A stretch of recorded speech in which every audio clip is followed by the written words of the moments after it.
काँग्रेसचे सोलापूरचे आमदार प्रणिती शिंदे यांनी पंतप्रधान नरेंद्र मोदी यांच्यासह भाजपवर जोरदार टीका केली। मोदींच्या पक्षाला 100 कोटी दिले, त्यामुळेच सिरम इन्स्टिट्यूटला कोरोना लसीचं कंत्राट मिळालं, असा गंभीर आरोप आमदार प्रणिती शिंदे यांनी केले। तसेच कोरोना लसीमुळे अनेकांना शुगर बीपीचा त्रास झालाय, त्यामुळे आपण लस घेतली नाही, असा दावाही आमदार प्रणिती शिंदे यांनी केला।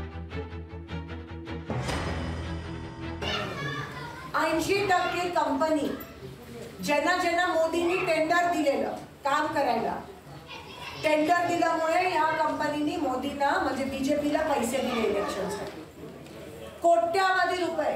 एका ती सिरम इन्स्टिट्यूट आहे ना, ज्यांनी आपल्याला वॅक्सिन कंपनी जबरदस्ती केला, त्यांनी 100 कोटी रुपये दिले मोदींना आपल्याला मारण्यासाठी। टेन्शन नका घेऊ, पण खरं वॅक्सिन जबरदस्ती आपल्याला का केलं? कारण का वॅक्सिन सरकारने विकत घेतलं।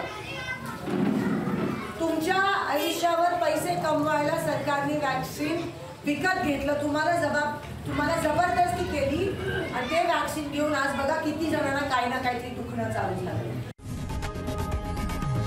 लोकशाही मराठी ऐका, पहा, जागरूक रहा।